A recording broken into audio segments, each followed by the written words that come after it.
the table, which is part of this extended and wide-ranging public expert consultations for India's new Science, Tech and Innovation Policy 2020, or as we here would call it, STIP 2020. We are extremely glad to have a very illustrious lineup of experts and the spirited Science Policy Forum team behind this unique initiative. My name is Subhodeep Jash. I work as a policy professional with a firm called FTI Consulting, and I'll be moderating today's session along with Dr. Nidhi Thakur from the STIP Secretariat. Over the last couple of weeks, we have seen wide-ranging discussions on topics ranging from health and STI, access to knowledge, innovation and entrepreneurship, disruptive and strategic technologies. However, we focus on data, ethics, and regulatory frameworks. Now, when we look at data, whether we look at it as the new oil, electricity, or carbon, it plays a key role in shaping our political, economic, and social trajectories. And even as we grapple with this pandemic, insights that are gathered from data fuel manifold applications, whether it is telemedicine practice by doctors or trials, or in equipping our dashboards to track and trace COVID hotspots. Central to all of this is how do we locate regulatory frameworks around building these? What are the larger ethical considerations that we must keep in mind? Over the next 2 hours, we'll look to unpack all of this and much more. The discussion today will be divided into 2 parts. In the first 45 minutes or so, the first part, we'll be hearing from each of our panelists on the relevance of the theme in the context of the STIP 2020, followed by a round of Q&A curated by us as well as from the audience that is joining us today, who are on the live streaming platforms. The event is being live streamed on YouTube, and the hashtag for asking questions is hashtag AskSTIP2020Data. If possible, please mention your name and affiliation while posing a question to any of our panelists here. We'll try our best to bring them up to our speakers today. Thank you once again for joining us this evening. And with that, I'll take the opportunity to introduce each of our panelists for the session. We have with us Dr. Geeta Gouri, who's a distinguished fellow with the India Development Foundation. Dr. Gouri is a former member with the Competition Commission of India and has a rich array of experiences as a regulatory economics expert across antitrust and issues around electricity markets. Thank you, Dr. Gouri, for joining us. Our second panelist is Professor Prabuddha Ganguli. He's a leading expert on IPR, information security, and knowledge management issues. Dr. Ganguli runs a consulting firm as CEO of Vision IPR, and he's been co-chairing several committees over the last few decades, including the evolution of the Science Tech Innovation Policy itself. And he's been instrumental in setting up of the National Digital Library. We are delighted to have you here, Professor Ganguli. Our third panelist is Dr. Suchita Ninawe. Dr. Ninawe is a senior advisor at the Department of Biotechnology, Government of India. She has over 3 decades of experience in capacity building, funding R&D in various streams within biotechnology. We are pleased to have you here, Dr. Ninawe. And our fourth and final panelist here is Dr. Ananth Padmanabhan. Ananth is Dean of the Daksha Fellowship Program, which is an innovative new legal education curriculum that's at the intersection of law, policy, and business. Dr. Ananth is also a visiting fellow with the Center for Policy Research in New Delhi, and his research focus encompasses the field of technology, policy, IPR, and innovation. With that, I'll hand over to my co-moderator, Dr. Nidhi Thakur, for a briefing about the activity as part of the STIP 2020. Over to you, Nidhi. Thanks, Subhodeep, for setting the stage and for the kind introduction. I'm delighted to be a part of this discussion today with our esteemed panelists. Once again, I thank you all for joining us despite your busy schedules. Before we kickstart the discussions, I would like to briefly talk about what this panel series is and how it is connected to the formulation of Science, Technology, Innovation Policy 2020, which we refer to as STIP 2020. The STIP 2020 is divided into 4 interlinked tracks. Track 1 is where we are now. It is basically public and expert level consultation. Track 2 is the thematic expert consultation. We have very specialized such groups. Track 3 is the ministerial and state level consultation, while track 4 is the apex level consultations. The thematic panel series is one of the many activities under track 1, where we have experts drawn from our thematic panels as well as external experts. The whole idea here is to facilitate a direct public engagement with subject matter specialists. So the thematic panel experts, the internal experts have been deliberating on these areas for about a month now. And we also have our experts from outside to bring in a totally new and fresh perspective to these discussions. All the inputs that we gather here today will feed into the policy drafting process via track 2. Although the round 1 drafting process is coming to an end in this week, but the process is highly iterative. And all these inputs will feed into the right places at appropriate time. The whole intent here in totality is to decentralize the process and engage in participatory policymaking. That being said, I once again welcome all the panelists, and let's engage in a very intense and insightful panel discussion. Let me just begin the session by saying a few things about this topic, which is data, ethics, and regulations. So,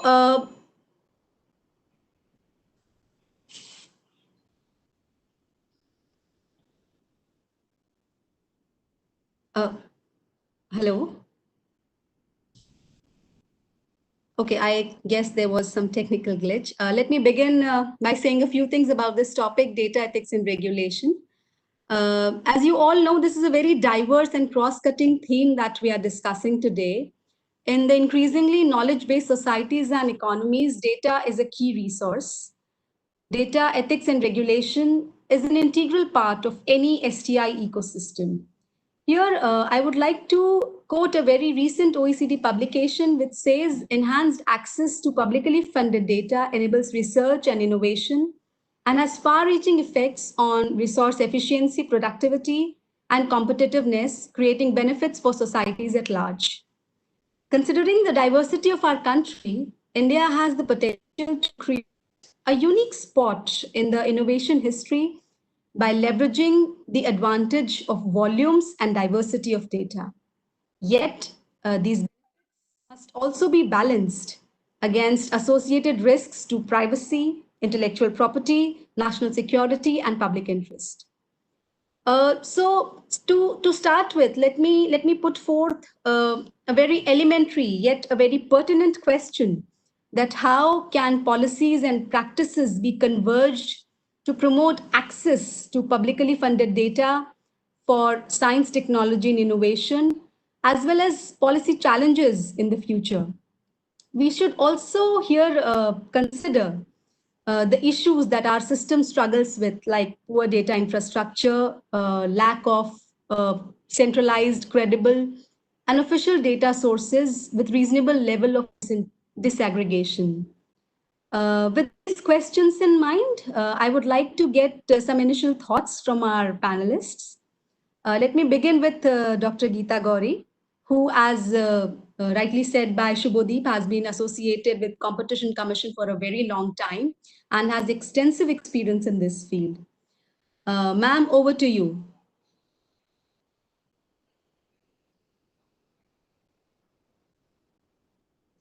Ma'am, over to you. Okay. Good evening. Can you all hear me? Is it yes, clear? Yeah. Okay. And I must thank the Science Forum for initiating such an interesting discussion. And since I've been allotted 5 or 7 minutes, and a lot of the issues will deal with what is known as competition issues or antitrust issues. And I will then hand it over to others, whether they look at it from the viewpoint of antitrust or from legal viewpoint. Having stated that, I think what I will do is, first and foremost, let me tell you that I would like to divide whatever I'm saying between science and innovation policy and data markets. They're both interconnected, and it's very important to look at it. And some of the cases that we have, and I'll just highlight some of them to show where the concerns come in. A very, very important point, please remember, whether you're a publicly funded and a public data market or a privately funded and a private data market, you're open to scrutiny by the Competition Commission of India, which means there is no such thing of being sacrosanct. You'll be open to the same rules and regulations as anywhere else. Having stated that, the important point that comes up is that of intellectual property rights. As of now, because the new bill hasn't yet been passed, I'll stay with the old Competition Act. IPR has what is known as a safe harbor. Unless the Commission feels that there has been something that is detrimental to the usage of the IPR. So there's always a window open for the Commission to intervene. But it is not intellectual property rights single alone individually that is of concern now, because now we are in the age between 4G and 3G, and therefore what is important for innovation and science is the question that has come up in the case of standard essential patents. I refer to them because even if you get an IPR and give it to a company like Ericsson or Nokia, the moment it gets a standard from the European Standard Organization, the ETSI, then what is called as an IPR loses its public good status. It is no longer non-rival nor non-exclusive. Anyone can use it. And the most famous cases we've had is that of Ericsson and Micromax. So what are the concerns there for the Competition Commission? I raised them because you could look at the different dimensions of it. Is first and foremost, what is FRAND? They will say free and open, non-discriminatory pricing. That has to be more clearly stated. And second important thing is, what is this non-disclosure agreement? And the problem that is coming up when I looked at it was the fact that a lot of our scientists have been contributing to science and innovation, but the government must follow it up by a very active participation in the standard setting organizations internationally. The Indian TDSI does not have that kind of active participation, so that there is a say in which are the patents that are going to be selected. We can discuss this question of IPRs and SCP a little later because you've given each of us 5 minutes. But having come to that, I would also like to say about the cases in front of CCI to give you an indication of the concerns that come up when data markets are set up.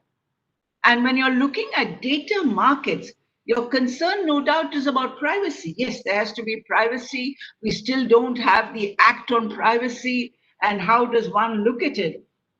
But what I'm trying to repeat again is that whether it's a publicly funded data market or a privately funded data market, there are some problems that are going to come up.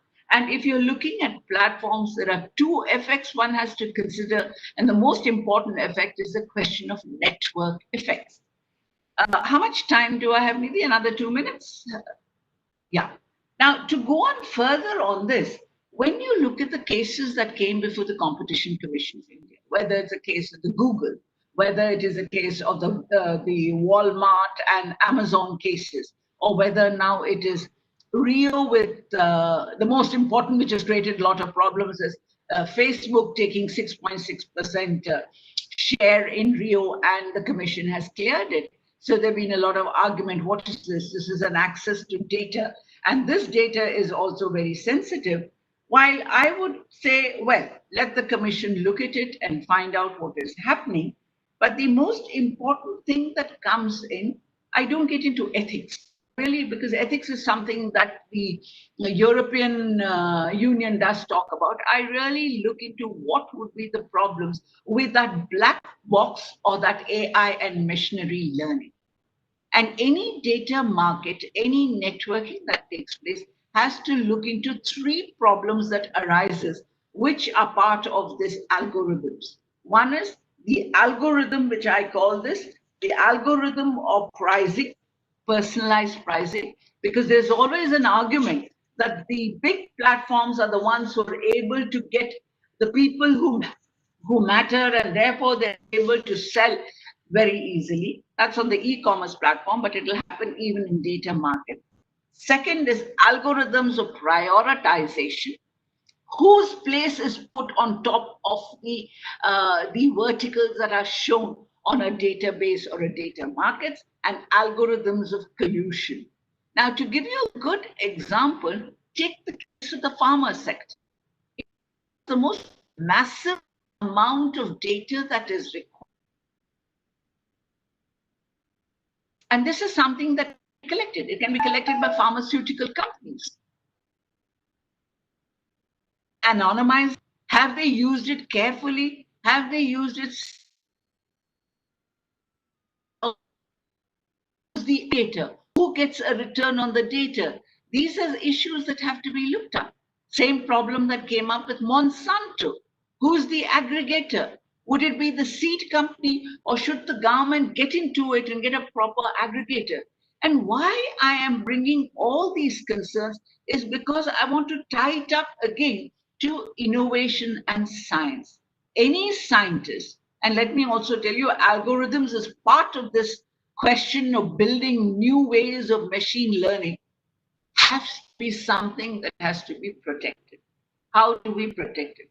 How do we provide for neutrality of platform?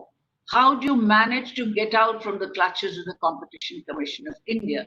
And the only thing I can say is that whatever rules and regulations that are brought in, the antitrust issues of people who are on data markets and selling for waste will always find a way of going around it and getting to the problem.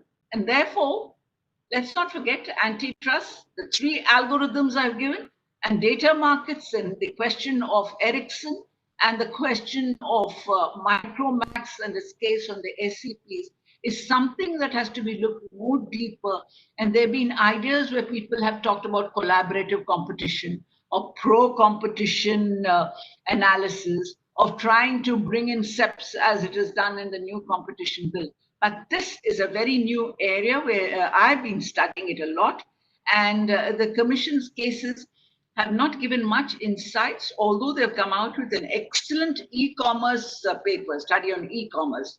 But that relates to e-commerce. You can get hints from that e-commerce paper, which will tell you what can be looked into it, what are the sort of problems that come in. And some of these is, it's a question of conflict of interest. Do you allow for a person to have a data market who also sells products? That's where the pharmaceutical concerns come in. Do you allow for cartels to happen? For example, you have a small little a company which was had the question of Turing, which had the genetic code which started used and then started selling and becoming very large. So there are lots of issues. And for the antitrust, there is nothing as this is the end of it. This regulation is best and we can go about it. But each experience we learn. I'll wait for the question and answers. Over to Prabuddha. Sorry, I'm supposed to say that. Thank you, ma'am. Your point, data markets, in such a comprehensive and crisp way, the points that you brought about competition issues, networks, data markets, standard essential patents. It was a lot to process, but definitely very important issues there in your remarks. May I now request Dr. Suchita Ninawe, Senior Advisor to DBT, to please put forth her remarks. We can have the government's perspective from you, ma'am. Please, ma'am. Dr. Suchita?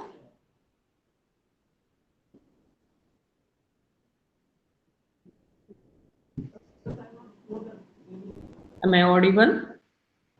Yes, ma'am. Yeah. Good evening, everybody. And again, big thanks from my side also to Science Forum for having this occasion and public interaction on this important issue. I will be talking mainly on biological data issues, because I am from Department of Biotechnology. Mainly we deal with biosciences.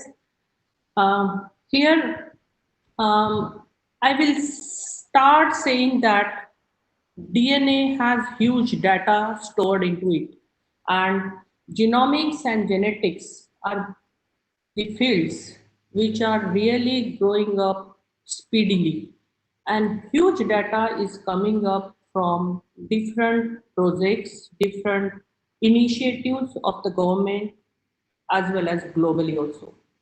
According to an estimate, 1021 supercomputers are really required to store the total amount of data encoded in DNA of the biosphere. It is reported like that. It itself shows that we have to deal huge data which is from biosciences. To deal with this data, we need actually very strong data infrastructure.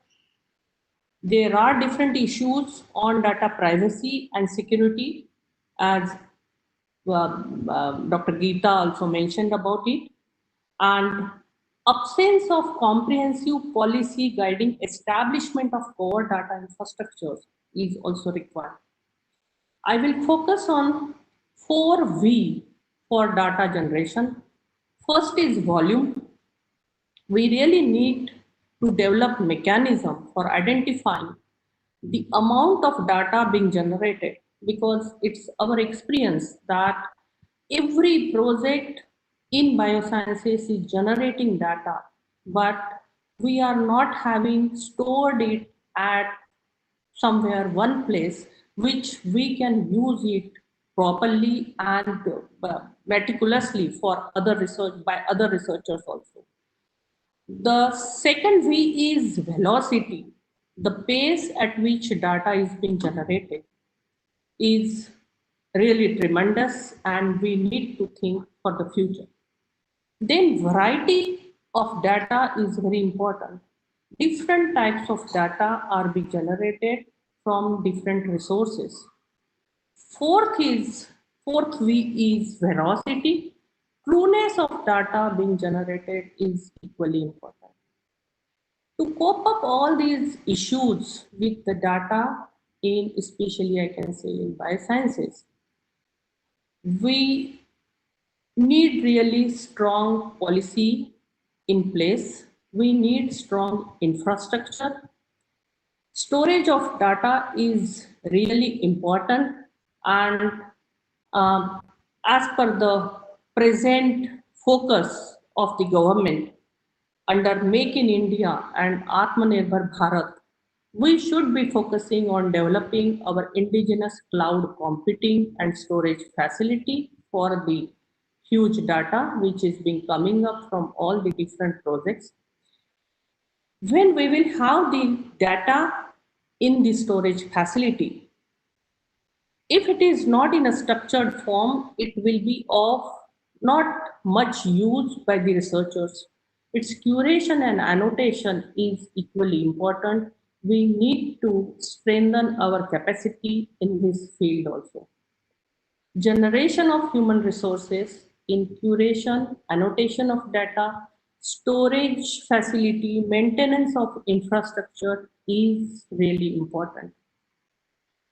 This time we are talking about upcoming fields like artificial intelligence in medical sector, in agriculture sector, but we should be aware that AI and big data have reciprocal relationships, and therefore on big data we should be focusing first. Then only we will be able to apply these emerging applications like AI, when we will be able to use whatever data is available in the field. I can say the role of data governance is very important from the government side, and Government of India is making its efforts. DST has already issued the, I can say, umbrella policy during 2012 along with MAITI. And it has given the overall framework for, I can say, for each and every field to have their own policies to deal with different issues under the umbrella structure. Open access data is equally important, but equally we have to deal with different other issues, like we have to see the types of data. We need to discuss in depth on sensitive data, and we need to have a different framework to deal with sensitive data. From DBT, many of us are aware that during last 2 years, we dealt with biological data policy and different issues were discussed there. And under that policy is still under consideration by the government, and in the draft policy, we have discussed about types of data which will be covered there. That policy is mainly for the genomics data, high throughput data from biosciences, and different categories of data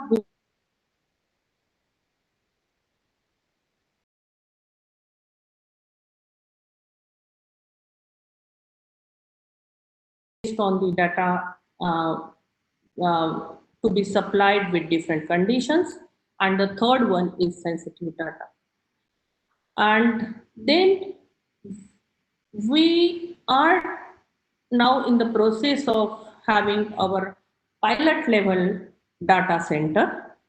That data center will especially work on the different modalities about storage of data, then curation and annotation of the data to make it usable by the users, to make the framework and procedures in place for the data exchange, data sharing, and each and every aspect will be different for different types of data and different category of the data.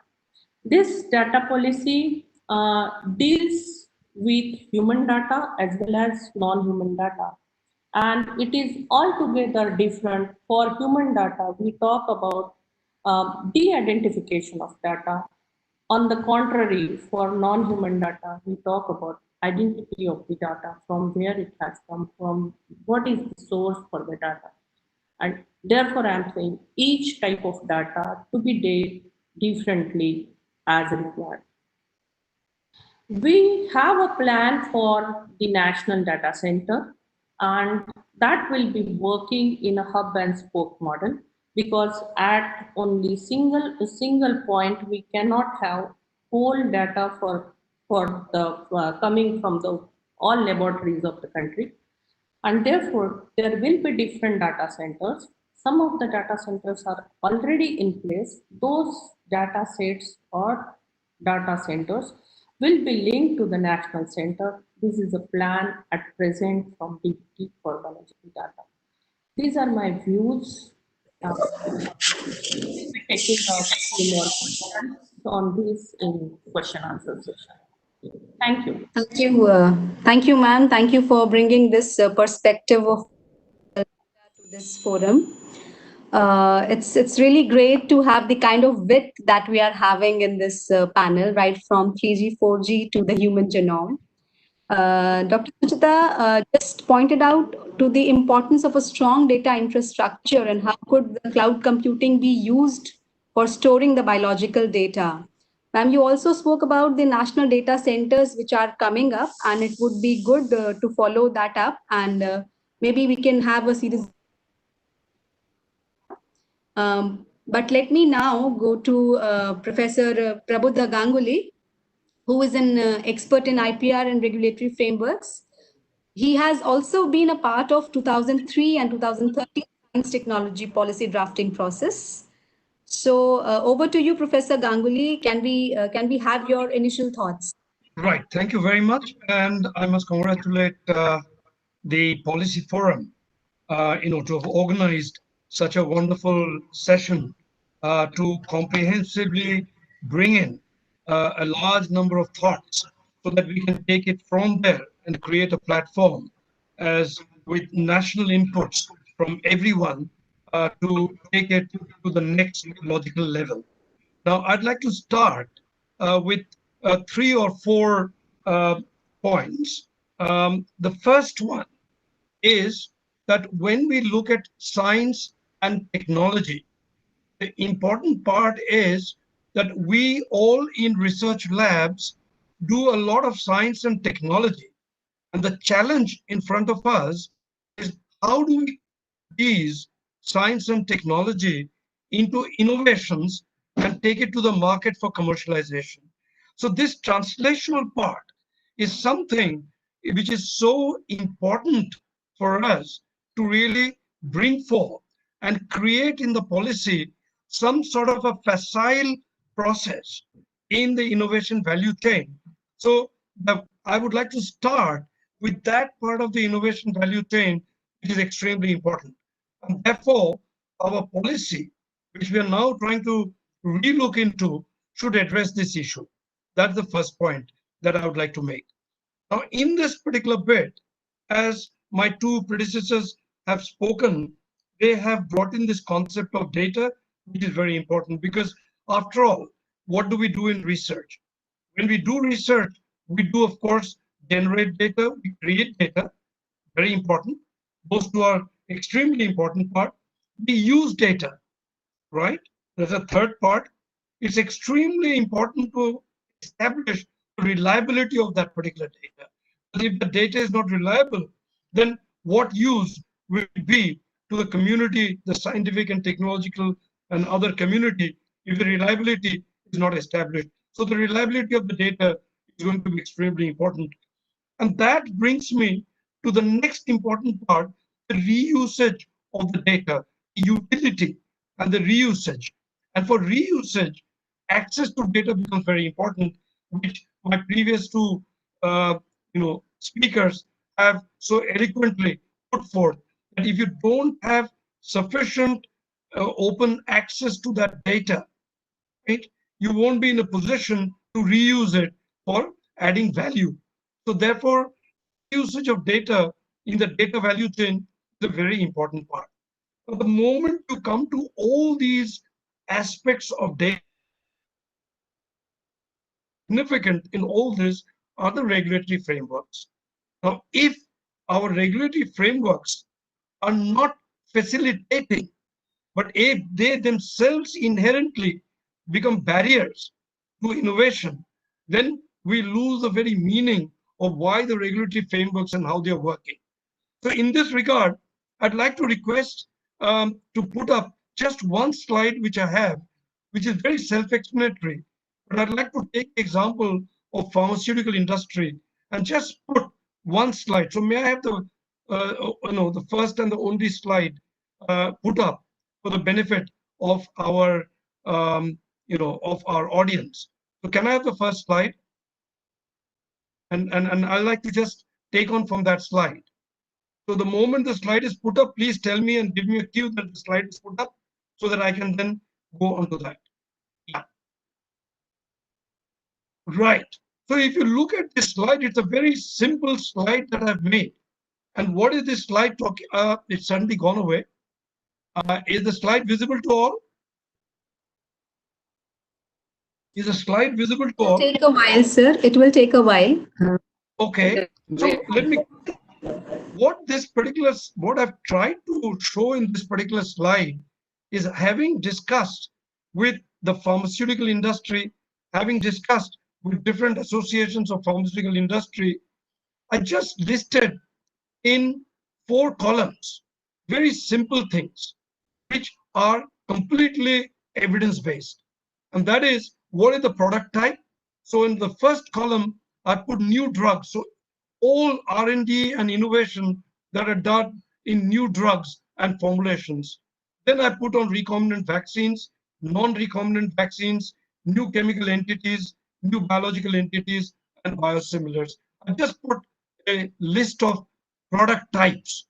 And look, if I am into the innovation process and taking it into the market, how many governmental agencies that I have to confront with? I'm using the word confront with, not to take on. So there are 3, 8, 6, 9, etc. And all these come from different ministries. So I, as the innovator, have to take it across through these agencies and through these different ministries, each one working in silos. So then what happens? Then look at the number of steps, process steps that I have to go through. 18, 36, 28, 31, 39, 32. And then I look at the duration of approval time. So 14 to 18 months, 29 to 53 months, etc., etc. And that is in India. And when I compare that with the approval times in the most regulated markets, look at that, the half of what I need in India. So the first thing that happens is that how on earth will I become Atmanirbhar Bharat when my regulation processes take so much time? I will never be able to compete in the international markets. I'll never be able to compete in Indian market if I have to really stay on. And my innovations will remain in my laboratories and not see the light of the day. So that's the first part. And therefore, we need the first step in regulatory, and this is true when we cut across all other technology areas and all other sectors. I only took the case of pharmaceutical, and you can see that already vis-a-vis China, we are at such a disadvantage. And there's so much of discussion at the moment going on for pharmaceutical industry vis-a-vis India and China. So I just took this example of pharmaceutical industry to illustrate the that come about. And this is the story across all regulatory bodies in the country. So we need to look at this part very, very carefully. That's my point. Coming to point number 2, you can get rid of the slide now. So that was our point number 1. So point number 2, which I'm coming to, is very important. And that is, as from DBT, Dr. Ninawe mentioned a very important point. And that important point is that the whole concept of collecting the data in a centralized place and doing a whole processing with the whole data, and then making it usable and accessible to various people. Now, ground reality. Let's look at ground reality. He spoke very much about the infrastructure and the excellent investment that the government is making, and that's commendable. But look at where the problem starts, and we need to address that in our coming policy. Where are the issues? The issues are in the contradictory provisions in our different laws.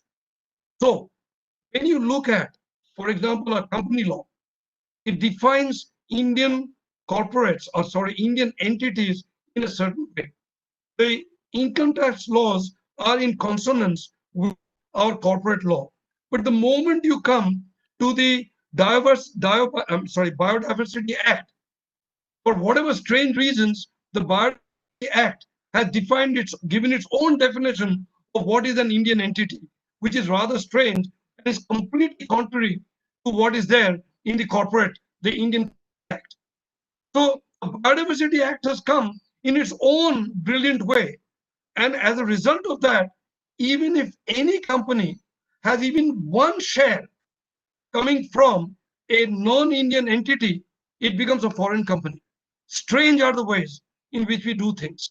But we need to look at all these in a very, very systematic manner and not in a siloed manner as we are looking at it today. So I would urge that when we are looking at our national science and technology policy, innovation policy, especially, not just science and technology, but innovation that is going to the markets, we need to bring a consonance, a clarity across all these ministries and all these laws. There cannot be contradictory provisions in each of the laws. That's my point number 2. And the last point I would like to make is that we have all our government departments. Let's take DBT, DST, ICMR, and all the others. All the departments have their IPR policies. Interestingly, there is no consonance across all these departments. So we need to streamline or IPR policies across. So we speak the same language across the country and not speak different languages in different departments. So we need to address the issue to bring them on to streamline. Last but not the least, which is linked to all this, is when we come to access, open access publication. And open access publication is a very important issue. Now, moment we come to open access publications, our policies, like we have 2014 policy and 2017 policy, we need to bring a consonance on that and then look at how are we going to manage open access in this country, because without open access, without sharing of data, without being responsibly using our intellectual property rights, without putting all this together, as both Dr. Ninawe and as Geeta has mentioned out there, we will not be able to get the full value of our national R&D and our national efforts in this particular process. Thank you. So elegantly putting forth all the components and their importance in the complete data value chain. It was actually an eye-opener to see the timelines in your slide for the regulatory processes, for the delay in the regulatory processes. And another serious issue that you pointed to was the consonance of the government policies. This is definitely something we are taking into account. And as you were also the part of the thematic panel, we have mentioned this as one of the points of the thematic group recommendation. This is something that must be taken into account in the new policy. So thank you, Professor Ganguli. We will now move to Dr. Ananth Padmanabhan, who works at the intersection of law, policy, and business. So may I request Dr. Ananth for his initial remarks? Sure. Am I audible? Yes. Thanks. So let me actually bring this conversation a little back to where we began with Dr. Gouri, because that seems to be broadly my area of interest and little bit of focus as well. But before I do that, quickly, just a few thoughts on both what Dr. Ganguli and Dr. Ninawe were mentioning, which is the need to build a robust data ecosystem. I think this cannot be underscored more in our context. In India, one of the biggest challenges is that while we talk about emerging technologies and so on, in order to harness the power of data, what we have already with us is a rich trove of data. The people, right? A population that exceeds 1 billion is the biggest, sort of source of data. But unfortunately, on many counts, I think where India has being a laggard is really developing processes, developing systems in a methodical manner, wherein we can build a data governance ecosystem, one where the data standards are clear, where the data storage is robust, where it is interoperable and in a manner where there is no real friction in the passage of data from one kind of use case to another, right? And finally, where the data is clean.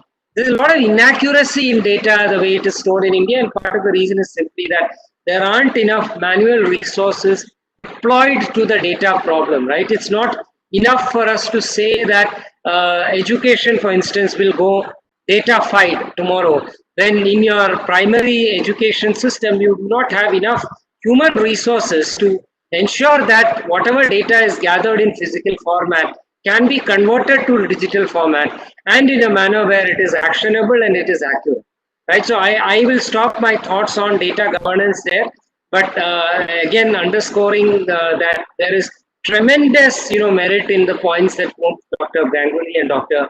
Ninawe had mentioned earlier. Now coming to the regulatory side of things. So there are two different aspects when it comes to regulatory. One is of course the regulatory issues surrounding approvals, and the other is the regulatory set of issues surrounding data, some of which particular to the competition law context Dr. Gouri had in fact highlighted, right? And I will highlight the data protection set of issues because those have not been touched upon so far in the conversations that we've had. So very quickly, I think where India is going, because I think for the benefit of everybody here, it will be good to map our current thinking. I think India is a little confused, right? Because at one end, we have the pressure of coming out with a data protection law that matches up to the GDPR, right? Which can then play to a certain narrative that, look, this is how India values data protection. But I think the challenge there is for India to take a step back and say that, look, if we want a digital economy which is growing at a certain rate, right, we also need to then remove the friction that a GDPR kind of regime brings to the table, right? So GDPR, let's be very clear, is a super regulatory regime for any player in the data space. So whether you're talking about a Swiggy, whether you're talking about a research institution in India, or you're talking about use of data for governance purposes, basically the GDPR formula is very, very regulatory, and it may work in a certain setting. And let's be very clear that in the European context, GDPR is not a greenfield legislation. GDPR is at best a brownfield legislation, and that is because the privacy regulators have been in place in various jurisdictions within Europe for a pretty long time. So there is a lot of institutional history when it comes to dealing with data and dealing with informational privacy. But in the Indian context, let's accept the fact that our informational privacy regime itself is the offshoot of a verdict of the Indian Supreme Court that came out only in 2017, which recognizes that informational privacy is part of our fundamental rights. I am talking about the first Puttaswamy case. And then subsequent to that, we see the second Puttaswamy case, which is also known as the Aadhaar verdict, right? And in the Aadhaar verdict, the court basically applied these set of principles surrounding informational privacy to data protection in the context of one particular scheme, the Aadhaar scheme, which used sensitive personal data, which is biometric information. Right? So it is in this context that our thinking around data and data regulations is sort of emerging. So in India, this is really a greenfield regime, right? So what the data protection bill, which was recommended by Justice Sri Krishna committee, as well as subsequently a modified version of that bill, which has now been tabled before the joint select committee, right? Both these legislations proceed under the assumption that we can have a super regulatory regime in India, which is the data protection authority that they have proposed. In my view, we need to really think this policy choice very carefully. Now, why do I say this? I say this because the data protection authority, while we can create this authority, a lot of what the authority needs to do is really technical standard setting. Now, let's take the earlier institutional history that India has had on that count. And that is not in the space of data, unlike Europe.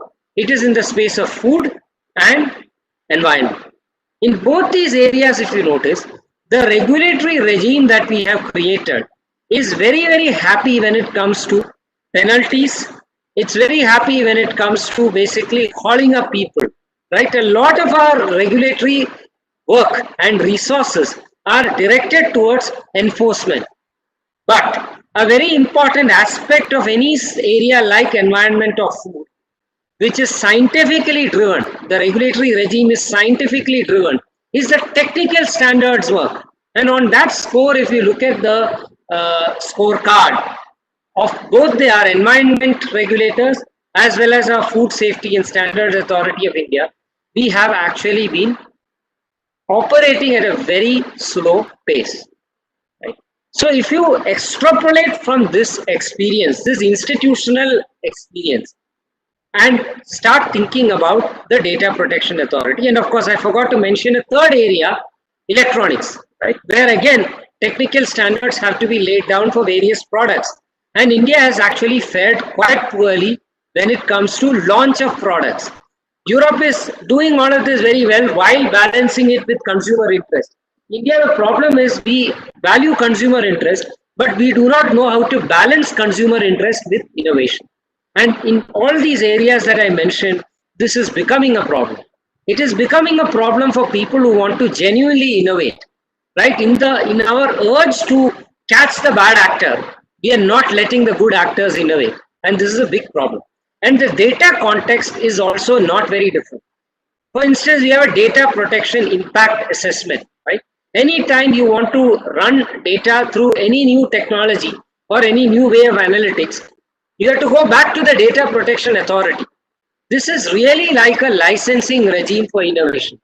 In my view, this will stall a lot of innovation because tomorrow you cannot predict, right? You're gathering all this data, you cannot really predict what is the best technology that you can use in order to conduct analytics, right? So you are not going to take consent for each and every kind of technology. I mean, our data protection regime is predicated on the consent, being taken in advance. And of course, we are taking it quite seriously. That's great, right? But the point is that from an innovation standpoint, this is all going to really cause a lot of difficulty, this data protection impact assessment mechanism.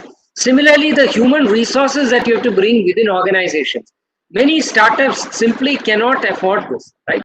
But they may be significant data fiduciaries simply because of the fact that they are handling volumes of data. That's just the nature of how we define a significant data fiduciary, right? So there is a lot of concern in my mind at least that this regulatory regime that we are putting in place for data will, one, cause a lot of difficulty from an innovation standpoint, two, cause a lot of inter-regulatory confusion. The competition regulator takes a certain view on data, the telecom regulator takes a certain view, and the data protection authority operates as the super regulator, which then tells you, no, you cannot do any of this. So I think till we resolve all of this in a clear fashion, when we talk about anything surrounding data, my fear is that we are not currently thinking in the direction of a data protection regime that can promote innovation in the best manner possible. The rest of it, I'm happy to take it up during Q&A. Thank you, Ananth, for your candid thoughts on data protection and the GDPR. You also very clearly mentioned about the enforcement aspect of regulators, which they tend to emphasize, and it sometimes overlooks or undermines the importance of technical standards, and probably they are not facilitators or enablers in the right way to the conflicts of data and regulatory regime and how it may affect the innovation in the country. Those were some very, very important points to reflect upon. And I think the stage is set we had some very insightful thoughts to start this discussion. Thank you all for bringing all this into picture and building the ground. We already have so many lead pointers to take this discussion further. Before we do that, let me now bring in my co-moderator Subhodeep to open up the discussion. Subhodeep, over to you. Thank you, Nidhi. I think that's essentially a lot to chew on in terms of the last 40 minutes from a discussion starting with Dr. Gouri from data markets to moving to Dr. Suchita on the genome biotech data context, and to Professor Ganguli and Ananth talking about the regulatory mazes, both from a process and both from a principles point of view. I think to kind of move to our second part of the discussion, I would also, again, make a quick plea to the audience here that this part of the interaction is more open, and we welcome to keep asking us questions across social media platforms using the Ask STIP 2020 data hashtag. So maybe I'll take the liberty to begin with Dr. Gouri, if I may. So I think, Dr. Gouri, you did bring in, aspects that, there's lots to chew on, but I would just pick on the aspect of, looking at how we look at online data-driven marketplaces. So I'd like to understand that given we look at this whole paradigm of the internet economy as a winner takes all market, where companies leverage network effects, as you rightly said, how equipped is our competition regulator, the CCI, when it comes to handling cases relating to online marketplaces? I mean, what are the challenges that we see on weighing these aspects, such as what is a relevant market here, what is constituting abusive behavior?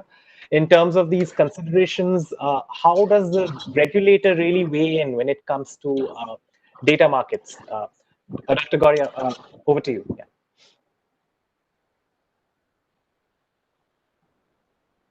I think you're on mute, Dr. Gouri.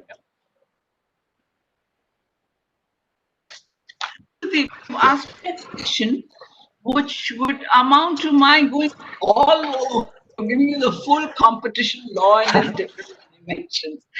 And this is something that has been bothering me considerably. Ananth touched on it a little bit and very effectively.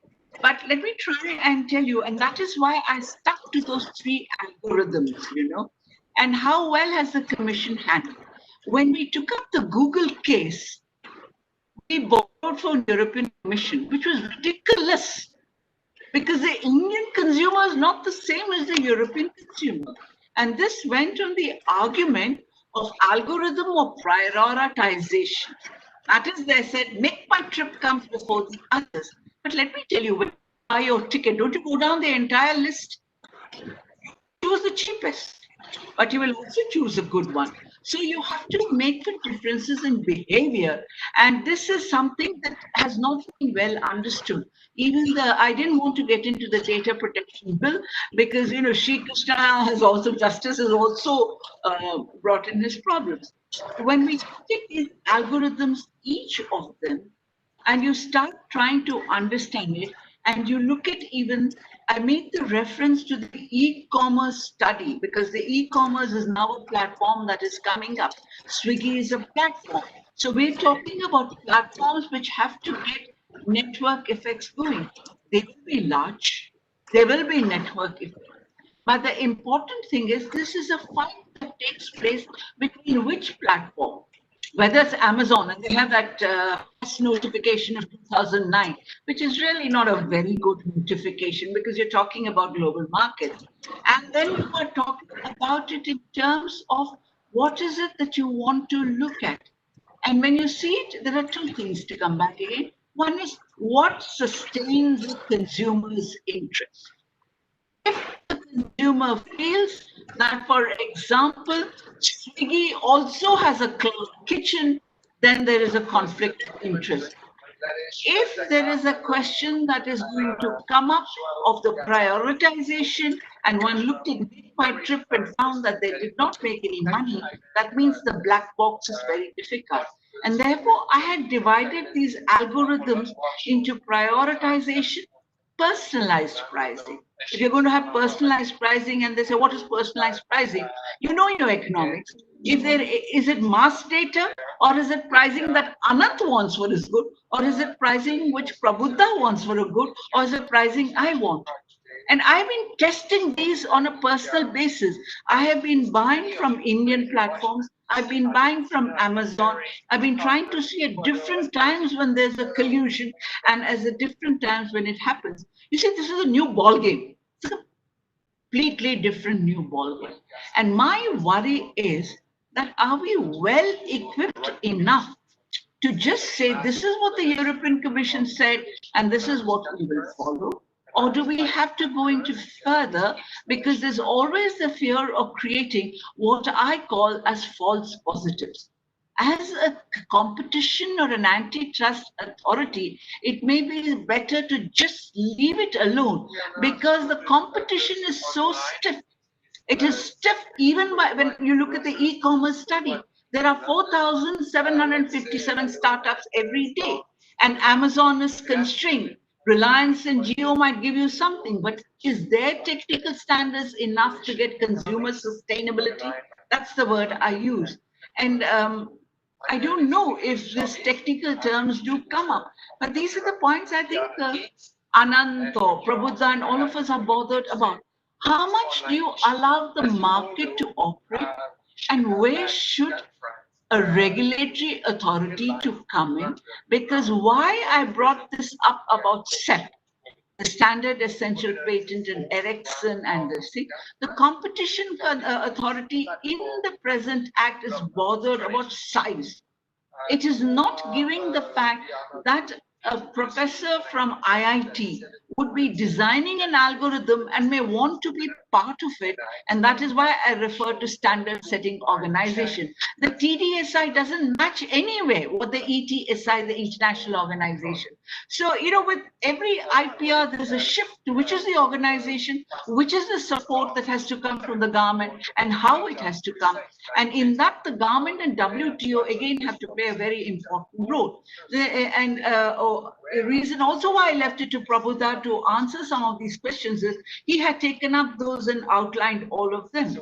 So do we veer towards being very protective, which is what Ananth was saying, or do we veer toward accepting that markets is its own logic?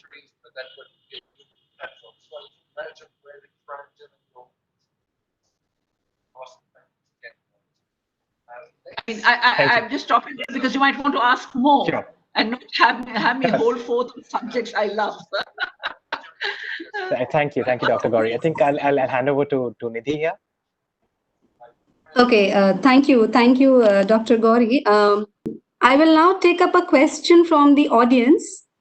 So we have Dr. Anup Kumar Das, who asked this question on YouTube, and he wants Dr. Geeta Gouri and Dr. Ananth to take up his question. His question is, how far India is ready for adapting fair data principles for scientific data sharing?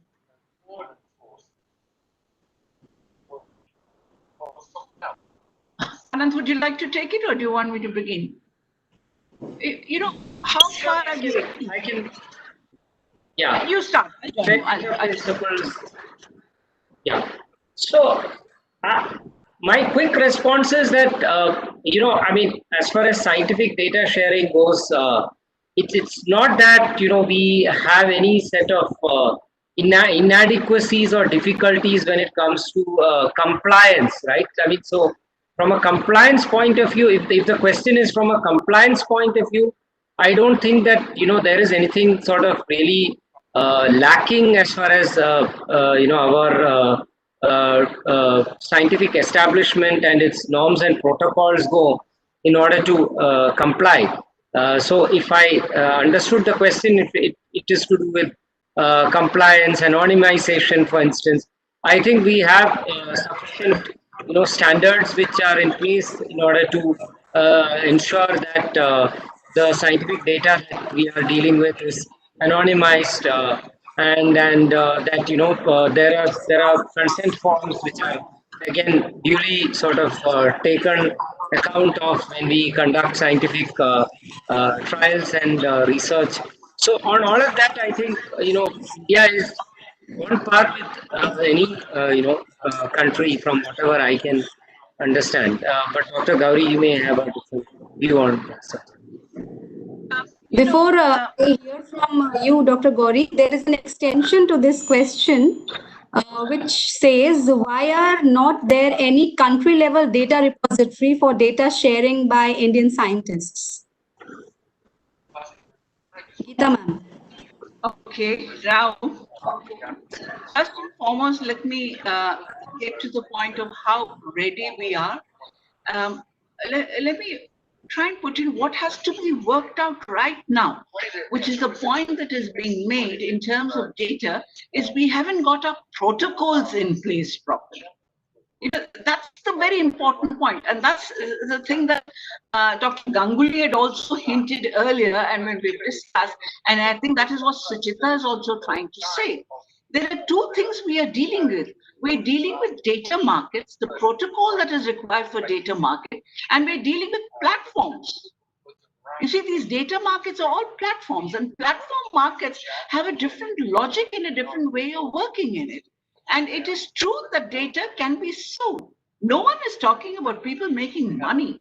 All that we are saying is when data is being collected, then how do you ensure that there is a certain amount of anonymization, there is a certain amount of protection to the consumer? I'm not even going into the aspect of whether the consumer should be paid for giving his data.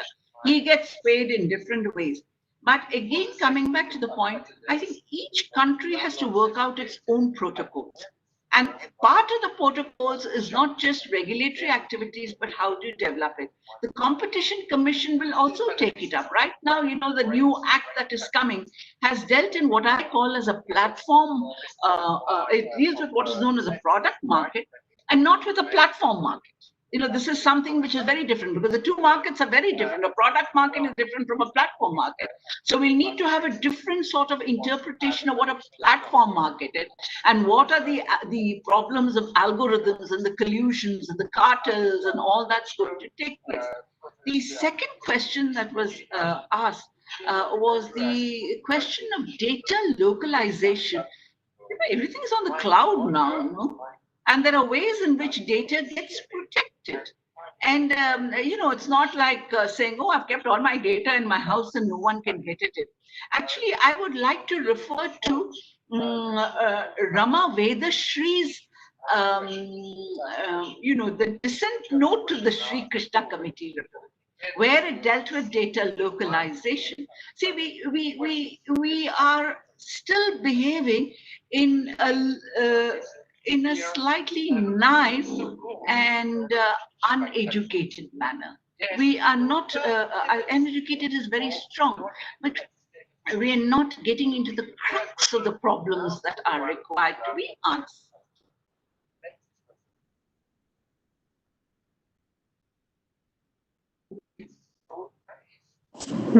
Right, ma'am.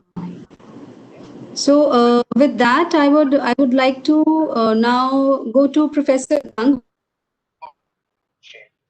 bring back the regulatory framework and the standard setting processes and the issues of accountability, transparency, and rationalization of these processes. So, Professor Ganguli, I would like to know from you the promotion of continual innovations in the industrial sectors, especially in the emerging technologies, would require effective knowledge transfer and harmonious working between the innovators and implementers, as you said. So how can this be facilitated with respect to standards and patents?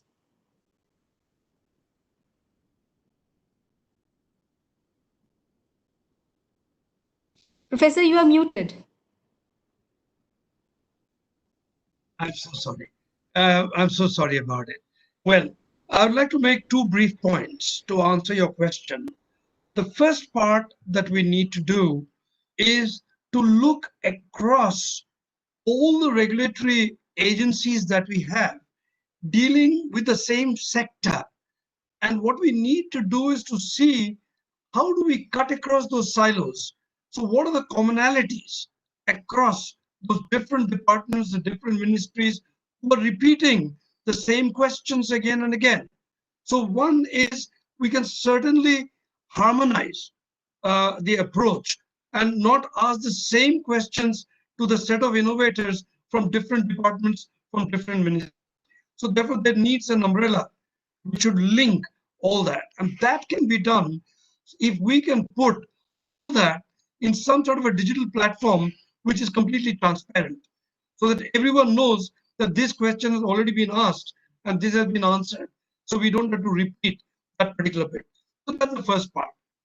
Second part, which is very important, is, as I said, that between different agencies, like I would straight away not shy away from saying that if you take, DBT, for example, and we have a very eminent person from DBT in the panel. Now, DBT says that, look, we are going to take all these bioresources and put all the data, etc., out there. And very strange is that the Biodiversity Act comes and says, sorry, you can't do that because we are the bosses of this and you can't do that. And so then I, as the innovator, where do I go? Do I go to DBT? Do I go to DBT? Etc., etc. I'm left between different stools. And therefore, most startups, most innovators, most companies are actually now going away from India, saying it's not the right place for a biotechnology or bioresource-based innovation. So that's the second part. So we need a uniformity. That's the second part. Third part, which is very important, and the point that was made, I think both by both by Ananth and Gouri, and also by Suchita, and the point about interoperability. Now, I will give only one example where, for example, from the National Digital Library of India, which is linking all libraries in India and information centers. See, the data in the digitization process we haven't come with standards. So what is happening? Everybody is digitizing in their own way. Everybody is putting the data in their own way. No, there's no interoperability. And therefore, if you want to create a portal, unless all the metadata come and meet certain standards, you cannot put them all together. So very briefly, I would say, and the last part, which is very important, is the intellectual property rights that are associated with all this data. So again, the and the transactional parts from our patent law, our trademark law, our copyright law. So accessibility and publication becomes extremely important. So I would say it's time for us in India to look at these from an umbrella standpoint and have a comprehensive innovation policy. And therefore, I propose that we have to, without loss of time, really look at a national innovation policy bill. We should look at publicly funded institutions and how are we going to handle innovation, data, and a whole bunch of issues within one framework. And that will be the way in which we go forward. Thank you. Thank you. Thank you. Thank you. Ganguli. I will now hand over to Subhodeep. Sure. Thanks, Nidhi. So we'll take one more audience question that has come in, and let me take the liberty of combining a couple of questions which seemed similar. So this question comes from Dr. Asad Sahir. So I'll post this to Dr. Ninawe if it's okay. So this is respect to how we look at purchase of research equipment.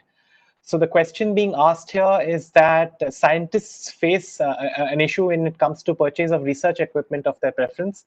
Is it possible that with justification, a scientist can purchase equipment without consideration of L1?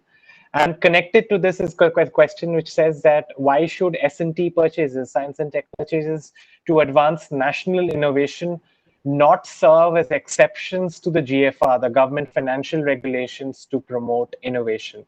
So if I could come to you, Dr. Ninawe, on this. Yeah.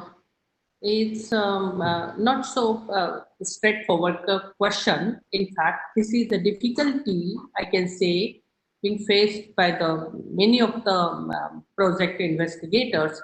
But I must say that there should be some procedure in purchase of equipment. If there are no procedures in place, I think we can't work like a private sector. Different universities, different institutions, they work at different levels.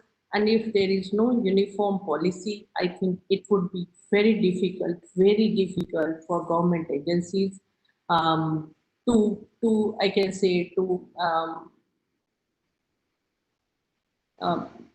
give the funds for equipment purchase. I feel that there should be some procedures to be followed, and that's our GFR. We need to follow that. Yes. But government is always in the process to facilitate these different processes, and we are always in the process how to make it little easier or comfortable, so that the progress in the project may not suffer, and we work on that. Just for example, like whatever equipment grant in almost all the funding agencies, for whole project of generally 3 years, we give the whole grant in the first year itself. Major grant goes under non-recurring, and that we give in the first year itself. By following GFR and the existing procedures, yes, there is little delay, but I feel is required. Thank you. Thank you, Dr. Ninawe. So I think I have a question for Ananth now. So Ananth, you really brought in the aspect of the new personal data protection framework that's before the select parliamentary committee now. But what I want to talk about is why is a personal data protection framework talking about non-personal data? So essentially, if you could unpack what is non-personal data, and the second question, maybe both for you, Ananth, and Dr. Geeta to come in here, would be, can there really be a clear demarcation between non-personal data that cannot be shared and non-copyrighted, non-personal data that can be used as a public resource?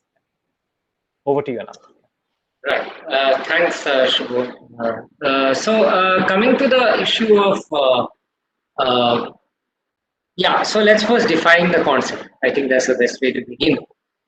So the idea with non-personal data is basically anything that is not personal data, right? I mean, it's as broad as that. But if you look at the best way to map it, I think one can look at phenomenon data, for instance, like weather data, right? Natural phenomenon data, or migration data, right? So there is a lot of data which is basically aggregated data which does not have anything to do with the personal attributes of an individual, but which is nonetheless very valuable. The economic survey, for instance, notes, the 2018 one noted the value of non-personal data. Other conversations and other policy documents have also recorded its value. So there is no denying that it is a very valuable exercise to think about non-personal data, figure out ways in which we can use that data, extract value from that data. Now we come to the second question: what is the reason a personal data bill is talking about non-personal data? So I think the first thing to bear in mind is that it was not always the case that non-personal data was present in this bill. The Sri Krishna committee's version of the bill did not have non-personal data. It had in fact even excluded community data from the purview of discussions on personal data. So it was strictly thinking about it as personal and nothing else.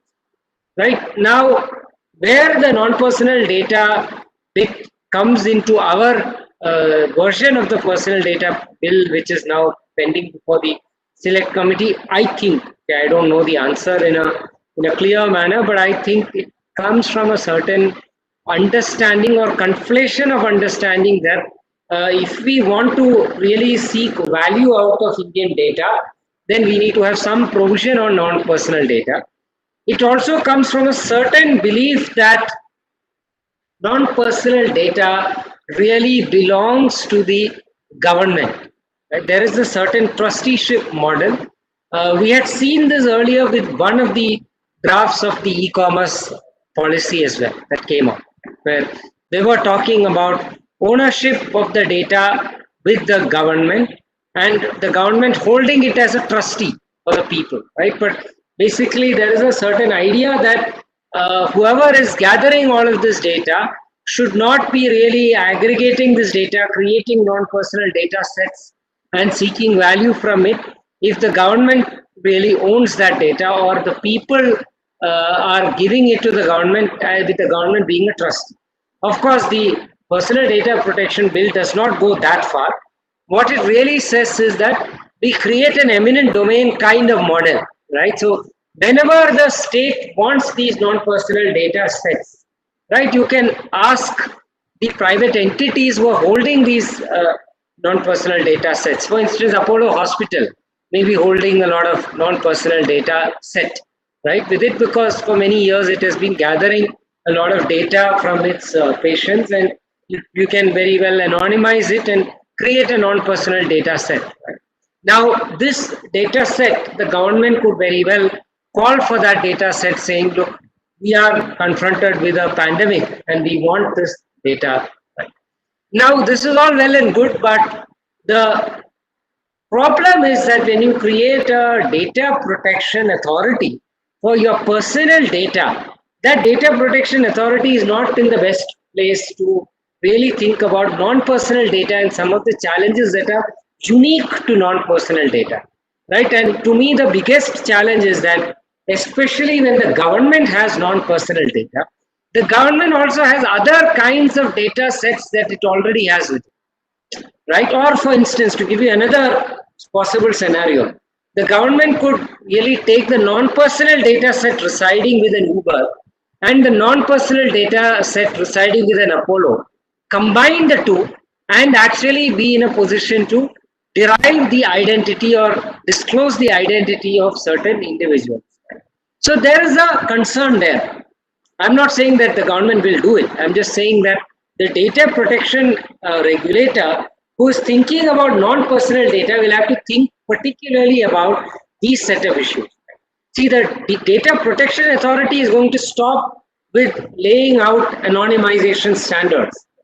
But these questions go beyond anonymization standards, because even if data is anonymized, you can always combine. It's called the recombination risk, right?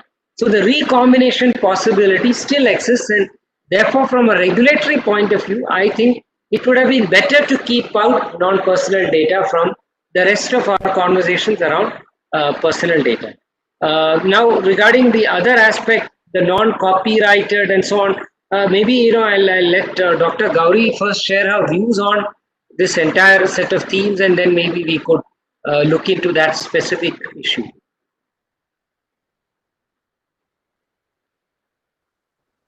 Thanks, thanks, Ananth. Dr. Gouri, if you could come in. Yeah, thank you. Let me add further.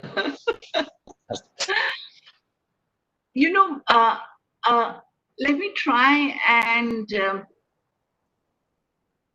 what Ananth said in the aspect of the question of recombination of risk that is going to take place, and the idea of personal and non-personal data.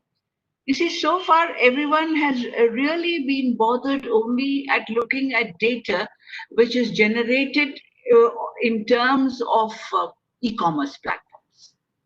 It has not gone into data which, say, the public health services would be having.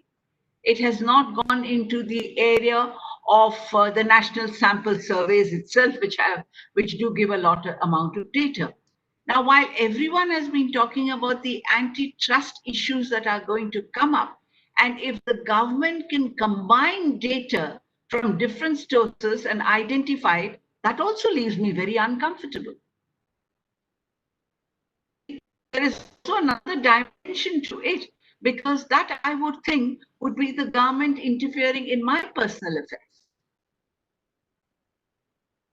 It's not something that has got to do with antitrust. It has got very much to do with privacy. And it has also got to do with the fact, when I said, when there is public data, the government should also follow the same protocols. It should maintain the same level of privacy, and it should give the same level of confidence.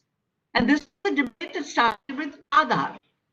Why didn't we just have a unique number? What was there need to know where you come from, which state you come from? And Nandan's answer was that, it is the first time in introducing it and all that. And anyhow, when they said, but then how would you know if you are a politically active person? He said, that's the problem of the Home Ministry. So you see, data has different uses and different ways that people can combine and use it. And it is an issue that somehow in India, we have not yet sorted out well, because we are quite willing to give data to anyone and everyone. You go on a train, you remember in the old days when I used to travel by train, by the end of the journey, I know everything about that person, including his horoscope. So you see how the approaches are, and that was the point, Ananth, you made about Europe. But we are willing to give the same kind of data when you go for your visa. Why do I give so much of data to the American embassy? There's no limitations that comes up. While the Sri Krishna Committee report talked in terms of personal data and then tried to build up it, but then he was upset because it was access to only a few group or a few departments and not open access.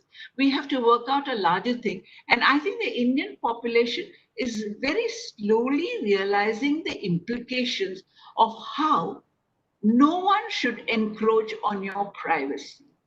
My garden is my own garden. There is no need for any actor, even for an elected government, to come.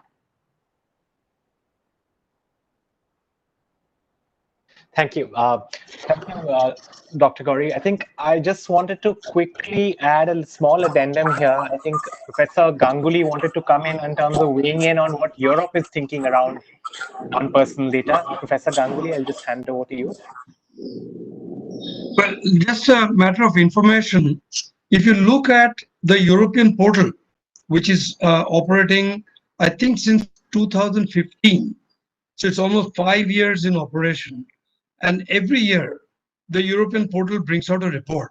So there's a report I would like everyone to look into, which is the 2020 report, which actually addresses many of these issues where one talks about the non-personal data or semi-personal data and how that's been put into the portal and how the reuse of the data has brought in huge amount of value to the different countries in the European Union, all the 38 plus countries in the European Union. Now, very important there is, they have shown very clearly how that particular data put in a particular manner, meeting the regulatory requirements and being reused by different startups, by different innovators, by different companies, how it has brought in an added value to the society. So I think we need a few lessons to be learned from the European portal. We can take it from there and adapt it to our needs. So I do agree with both Gouri and Ananth into it, but we need to get into an adaptation, taking the best lessons derived from the European one, not so much from the American one, but certainly from the European one. Because why I'm saying that is not because it's US or Europe, but in Europe, it goes across borders. It cuts across countries and looks at both national laws and the laws within the European Union and cuts across, and that becomes a very relevant set of lessons for us to learn from. Thank you. Thank you. Thank you, Professor Ganguli. Nidhi, I'll just hand over to you from here. Yeah. Thank you, Subhodeep. I would now like to take an audience question, and if Professor Ganguli can answer this question. So this is a question from Shrikant G, and he posted this on YouTube. He asks that I hope to get a SMAC, which is an acronym for specific, measurable, actionable, and challenging points to the issue of data or the absence of it, ethics or compromised ethics, and the governance, which is missing in action. I think it's a very general overarching question for our panel today. So if we can have your views, Professor Ganguli, on that question. Well, it's first of all, I at least wish this question was a bit more objective. It's too general and too open, and therefore giving, I don't want to consume a whole amount of time in Right, so trying to answer or address a question which is too general and does not raise a specific issue with due regard to the person asking the question. But taking it just from my own little way that I have tried to understand, the first part, which is very important, and that is when we come to ethics. Yes, we need to bring in an ethical standard. Now, is there an ethical standard, and can there be a standard in ethics? The answer is because ethics is very subjective. It is very localized. It is very contextual. So the word ethics cannot be used as a general term. It's got to be very, very contextual. There cannot be a standard ethics for A, B, and C and everything together. So it needs to be a bit contextual. So that's point number one on ethics. Governance, as I pointed out earlier, yes, governance again has to be very contextual. But in governance, the point of regulatory bodies and governance, as the word governance, as it says, it must come with a certain set of accountability. It is not my role in a regulatory body only to ask questions, but having got the questions, how accountable am I? That if somebody has answered a question, should I ask another question at that stage and delay the whole process, or ask a whole bunch of things that I need to ask at one shot and let the person answer them at one shot, so we don't go through a repetitive process and delay. And that's what is happening today with our regulatory bodies. Each body is coming and asking a whole bunch of questions. So I answer one set, you then come with another set.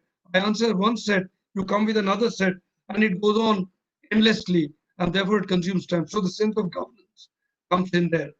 And the last point we bring in is therefore, as I said, like in case of each sector by sector, if we can have an umbrella linking all the agencies and all the bodies who then report to a central point out there and say, yes, at the end of the day, I become answerable for every action that I've taken. Have I or have I not? That's the way we work in the corporate sector. And it's not difficult to work like that in the government sector as well.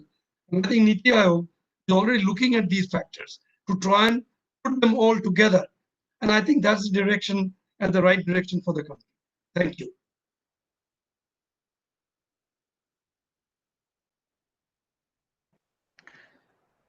Nidhi, I think you're on mute. Sorry, I'm sorry.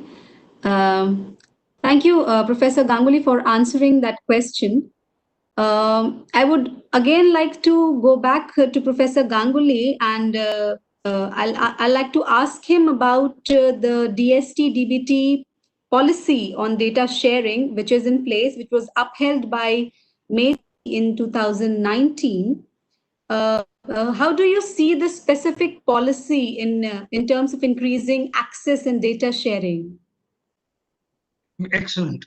See, I think DST-DBT has taken some very positive steps. So if you look at the 2014 policy, which is available, right? A certain guidelines or set of guidelines have been given by DST and DBT.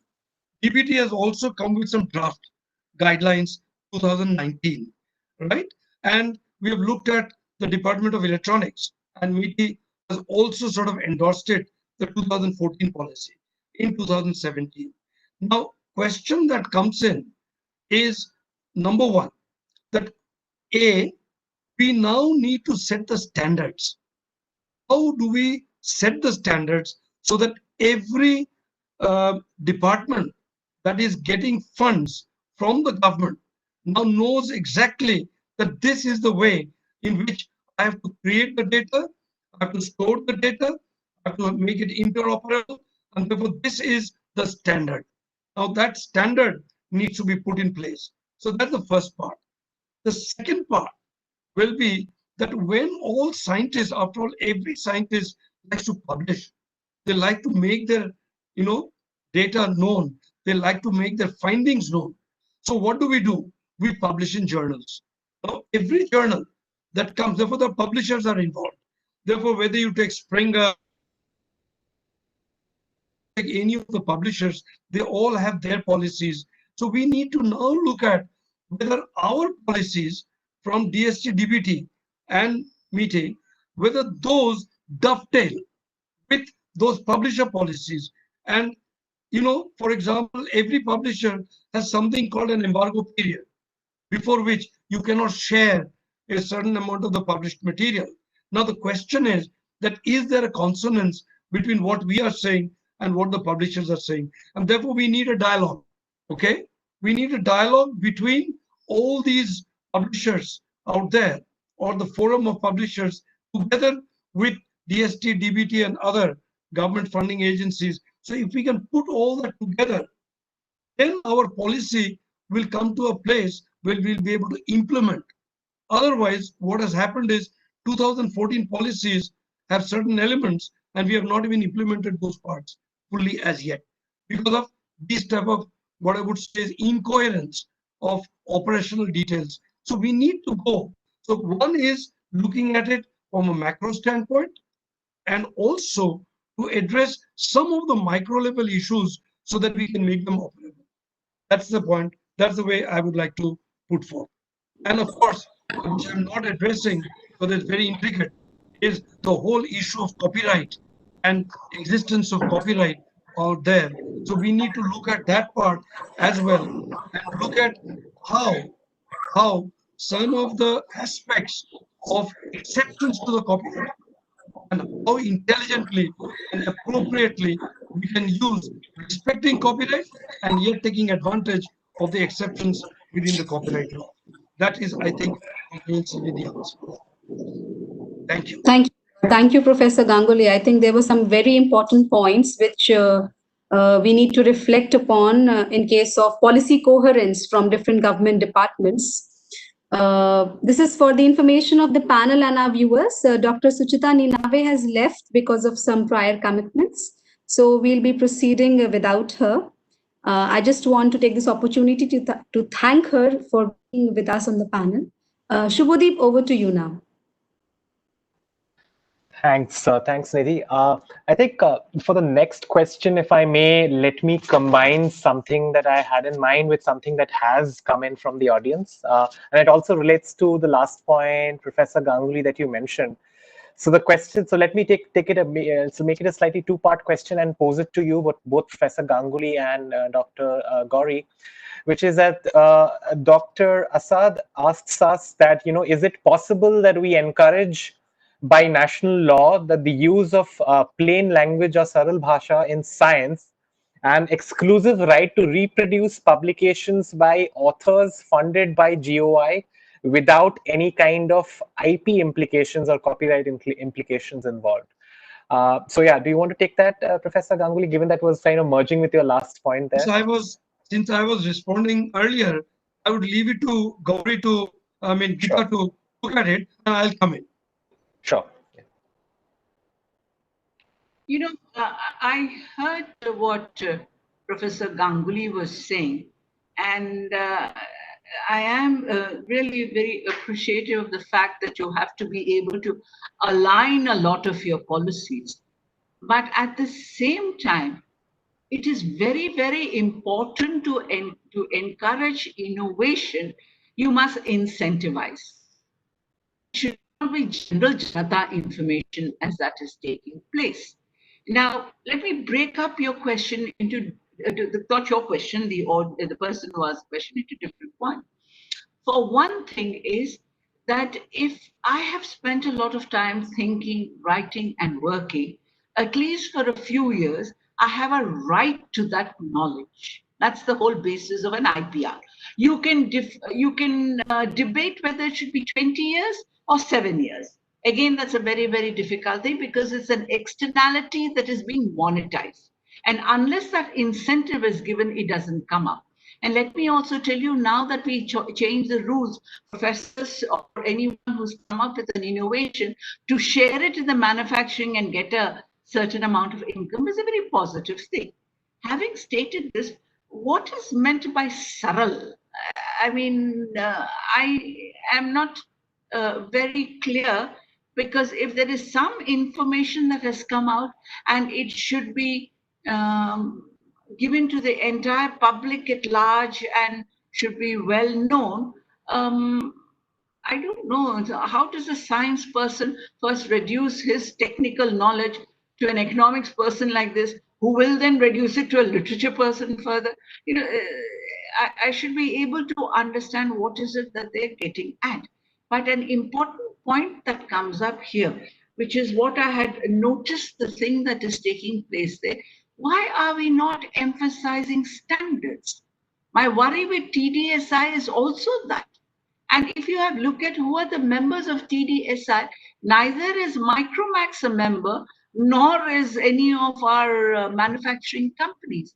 And no one is bothered that we are now globalized, and interoperability and compatibility has to be the standards you have to set. If we get good standards set within the countries, it gets elsewhere. I don't know if it's part of the question that's asked about saral. If you can, Professor Ganguli, maybe you could make it saral for me. Well, first things first, that whenever we are talking in the language of science and technology and in the framework of regulations and laws, for example, in the patent law, and let me be a bit specific out there and make it subtle there, that in the case of patent law, we always make a statement that when we write patents, it is not for anybody and everybody. It is for the person skilled in the art. So if we make it for the person skilled in the art. So if I'm doing something in chemical engineering, then it is written in a manner that any chemical engineer understands. Now, an aeronautical engineer may not understand that thing in chemical engineering. And so that is subtle from that standpoint. So person skilled in the art is the language in the patent law. So to that extent, we bring, therefore, the standardization that you talked about comes in that field, and therefore it becomes contextual and becomes relevant. So that's the first part of it. So it's not the common man. So we're not writing for the common man. That will be a different level of writing. Now coming to answer the question that whether anything and everything that is funded by the government of India should come free of copyright, should come free of any of such protection. The answer is no. If something which is protected by copyright, they'll remain protected by copyright. However, we can look into all that in terms of sharing, and that is where our policies must come out. That if something that is being funded by Government of India, that will get published and will get open to public, but copyright will still remain with the author or the organization. So policy will come with all those with certain level of clarity. It is not that freely accessible means it's free of charge. There is a difference between freely accessible and free of cost. So we have to bring all those, and therefore the policies must address all these things with certain level of clarity. Today, as we speak, there is a lot of uncertainty on many of these factors, and that is what we need to bring comprehensive in our policy. That's where I will stop. Just want to add to this. See, Sure. while you are a science policy forum and you're looking at copyright from the viewpoint of, say, a genome being developed or a chemical being developed or a molecule developed, copyright, it has to have a certain sanctity to any form of idea. It could be in literature, it could even be in economics, and we have not developed that culture within this country because many people will write a thesis where they just copy it out. That's also copyright, see? So you have to give the original mind the incentive, and you also have to give the original mind the ability to monetize it, which is copyrighted monetization taking place. And we've had a lot of I would just like to add. Go ahead. Because I just like to add a point to what you said. And that is one of the reasons that every institution in the country must have a fairly uniform IPR policy, which means that every person or every stakeholder in the institution understands how I respect somebody else's intellectual property and how I generate my intellectual property, which is respected by somebody else. And what are my rights? What are my obligations? What are my benefits? And what is it that I stand to benefit from the whole system of standardization and intellectual property rights? Is something that we need to bring at the national level.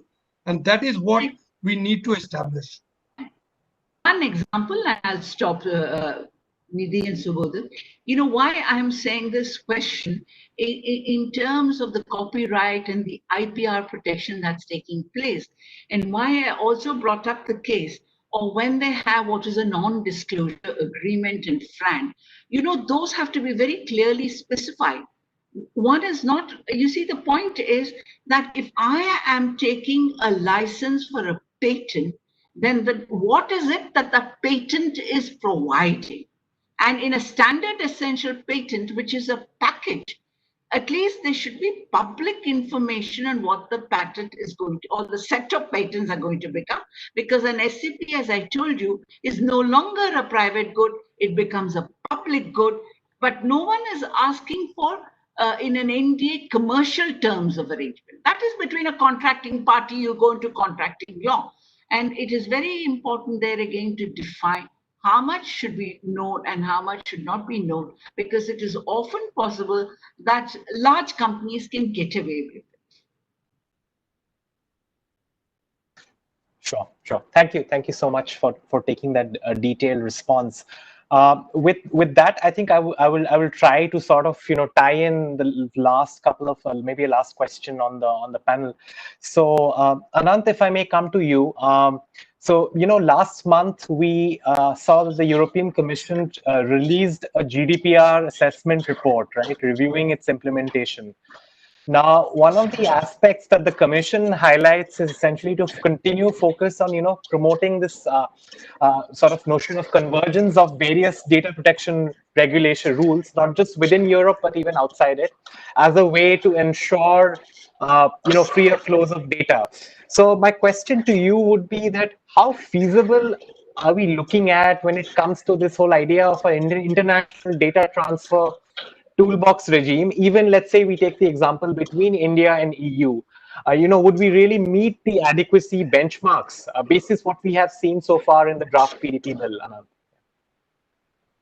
It's a tough one, but and because again, one is basically asked to predict how the current bill will pan out.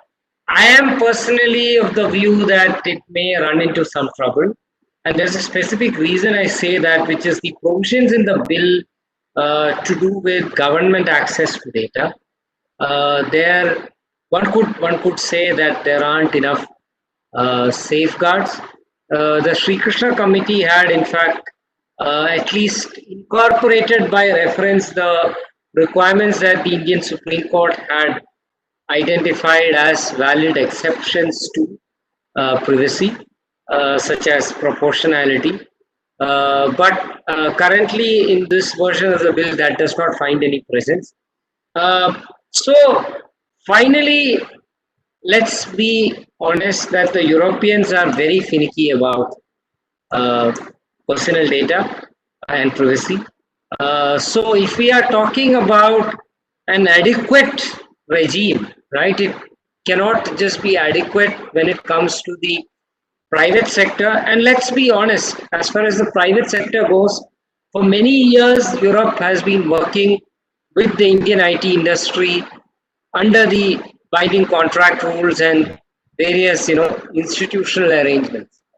So I don't see that the fact that Indian private industry, or rather the fact that India did not have a personal data protection law, having actually and in a meaningful way come in the way of Indian private actors to deal with European companies. In fact, far from it, our IT sector has actually been catering to the banking sector there, the aeronautical sector, the telecom sector, basically a whole load of sectors where personal data is gathered.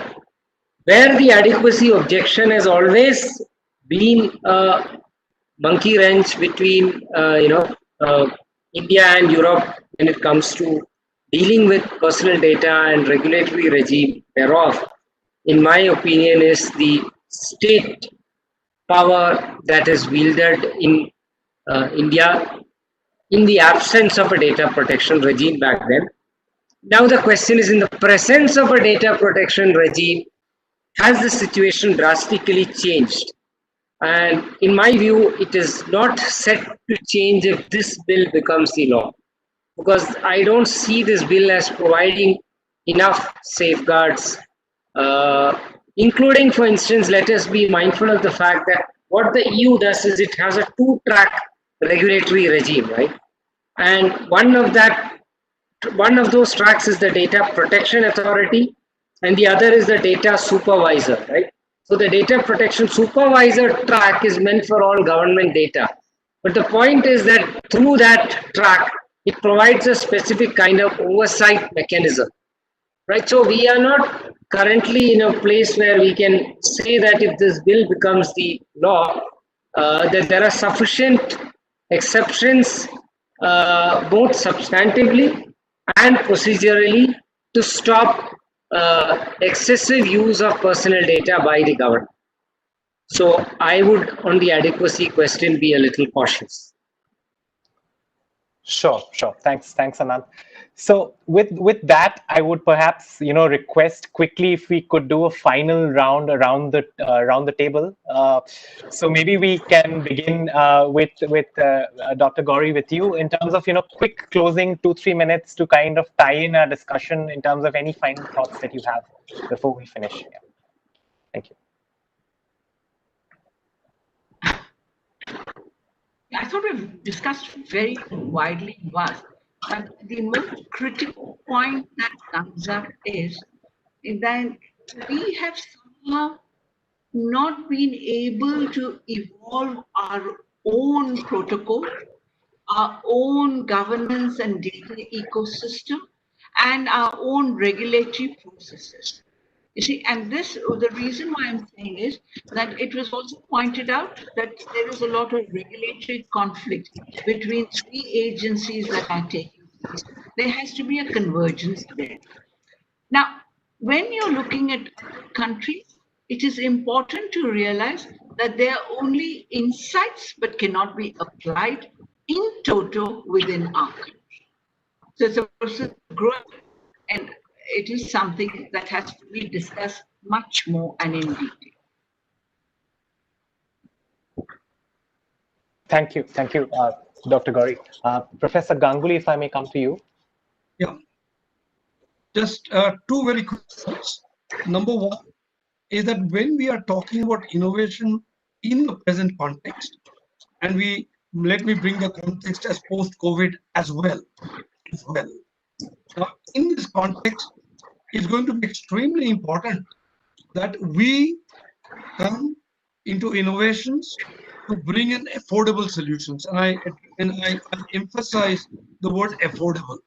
The affordability is going to be a very important aspect in all innovations if they have to be market successes, number one.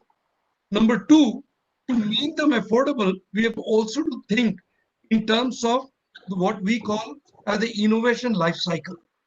That every technology, every innovation has a life cycle. Therefore, regulatory systems, laws, and other facilitating systems have to match with that life cycle. There's no point in dealing things that the innovation life cycle, process the innovation life cycle, and I become super risk averse, and therefore I squash all innovation. So just these 2 points, that we need to be mindful of the innovation life cycle, the need to be affordable, and the speed with which we need to facilitate processes to go into all this. And therefore, we take this as a point, and we need to make processes that would make this happen. That's all the point that I would make. Thank you, Professor. Ananth, if we can come to you. Yeah, sure. So I will, of course, first let me record my gratitude, because I learned a lot from this panel, which is, amazing. I mean, sort of wide spectrum, like Dr. Ganguli mentioned, of thoughts and ideas around how we are dealing with data and data governance. Specifically on the regulation point, I would only like to say that we have to really think about two very different, sometimes disparate objectives, but not always. One is, that we need to ensure that there is enough innovation happening, right? And such that they make it very difficult to innovate. The second point is that while at the same time, we also need to be mindful that a lot of trust building is required when it comes to data, right? And I think the way we are addressing these two set of problems, somewhere, we are not scoring very well on both. And that is, I think, where a big concern in my mind is. I mean, at one level, we have a super regulatory regime. There is a constant refrain that one hears, right? That, oh, you trust the Googles and you trust the Facebooks, but you don't trust the government. And to me, the answer is that, I mean, the government comes with a very different, DNA, right? I mean, trusting the Googles and trusting the Facebooks, at least so far, comes from the fact that they don't have the power to tax, they don't have the power to jail, right? So the government has both. So somewhere, trust building is required because of this whole element I mean, let's really do a little bit of soul searching, right? I mean, how many of us are really comfortable downloading certain apps that have recently been pushed forth, to address the COVID problem, right? I mean, personally speaking, I'm not comfortable because I just don't feel that level of trust. So I think trust building is a long game. It is not going to happen overnight, and the only way to really address it is through basically a willingness to say, look, we are the government, but we are willing to throw a lot of sunlight onto how we are dealing with data. Whether it's data governance, whether it's data being combined, the recombination problem that I was mentioning. For all these, I think a lot of transparency is required to confidently build that trust in citizens. So I will pause there.